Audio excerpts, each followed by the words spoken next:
Avec les influenceurs, on a atteint tranquillement un plateau au Québec. Donc, on utilise ça pour faire mousser les choses encore. Puis, on utilise beaucoup ça aussi pour tester d'autres marchés. Donc, en ce moment, on travaille sur le marché français. Donc, ça a été les premiers contacts avec ce marché-là ont été faits par du Facebook Ads pour avoir un peu la réaction, présenter le produit aux gens. Est-ce que vous avez du marketing d'influenceurs en France? Pas encore. Vraiment, ça va la ça a été, on a un peu fait l'inverse là, dans le sens que là, on teste avec les ads pour voir quelle est la réaction. Puis une fois qu'on va vraiment ouvrir les valves sur les ventes en Europe, là, on a une stratégie d'influenceurs on va essayer de répliquer un peu ce qu'on a fait ici, mais les Français sont peut-être un peu moins sympathiques à notre cause. Oui, il n'y a pas le Made in Québec. Il n'y a pas le Made in Québec, il n'y a pas un peu l'entraide qu'on a eu ici au Québec. Mais on est assez confiant que ça va fonctionner aussi à ce niveau-là. Puis les Français ont déjà leur influence, tu sais, ils ont beaucoup plus d'influenceurs qu'au Québec. Ouais. Ils sont déjà bien établis, ils ont déjà des régies de gens qui s'occupent de gérer ces influenceurs-là. Ouais. Au Québec, la plupart des influenceurs n'ont pas de manager d'influenceurs, entre guillemets. Ils font ça on the side où c'est leur revenu. Tu sais, c'est pas des gens qui vont faire 4 millions de chiffre d'affaires. Tandis qu'en France, il y en a. Il y en a. Tu sais, c'est combien? C'est 76 millions, je pense, de francophones, c'est énorme. Ouais. C'est un autre game. Mais dans le reste du Canada, est-ce que vous avez essayé? On a tenté un peu le terrain comme au côté anglo, mais vu que notre branding est super. Pas chez Fils. Pas chez Fils. Même si ça sonne bien, hein? Pas chez Fils. Personne ne sait comment le dire, premièrement. Mais surtout, si on veut se démarquer un peu de la poche, là, on se travaille sur d'autres produits, on travaille sur d'autres choses.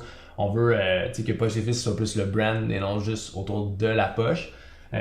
On veut que ce soit un brand humoristique. Fait qu'on essaie de se détacher tranquillement de ça, mais ça reste que c'est très autour de ça. Fait que quand tu tombes en anglais, ça fait plus de sens. Est-ce que vous avez pensé de faire une deuxième brand en anglais, utiliser votre processus de vente, de création de produits, puis le leverage? Ouais, honnêtement, on a passé la première année et demie, là, on était tout en train de jongler, on lançait un autre brand, on s'appelle-tu Pocket & Sons, on fait qu'est-ce qu'on fait avec ça, puis on se disait que les prochains marchés, c'était l'Ontario, c'était ce truc-là, puis on a commencé à tester un peu, mais en fait, le Québec, on avait encore une belle croissance, ça nous occupait beaucoup, mais on testait un peu l'Ontario, puis la réponse était ordinaire.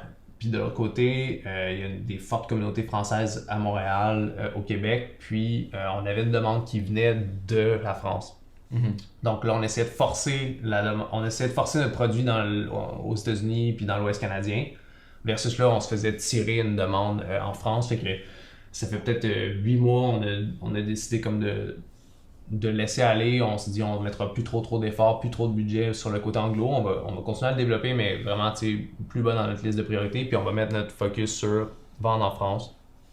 Donc là, en ce moment, on est là. On veut. Vous avez maximiser, comme tu dis, c'est le marché francophone. La population est immense en France. Fait qu'il y a quelque chose de vraiment intéressant. On peut vendre en euros, fait qu'on peut vendre plus cher. Il y a plein de choses intéressantes autour de ça. Donc là, c'est là notre focus. Puis on est plus du genre à vouloir abattre comme une étape à la fois plutôt que de vouloir tirer partout, mais de pas être focus. Donc là, De toute façon, je veux dire, comme à l'étape où vous êtes, vous êtes bien. Là. Ah ouais, on est vraiment bien. Ça pourrait rester comme ça toute la vie. Oui, on a tout le temps un drive entrepreneurial de où est-ce qu'on peut rendre ça, sauf que même, mettons là, dans un univers parallèle où ce que ça serait impossible de faire grossir ça, moi je pense que vous êtes comme... On n'est pas à plein. C'est vraiment le fun, vous êtes à une super belle place. Écoute, genre, comme félicitations, merci. C'est comme incroyable.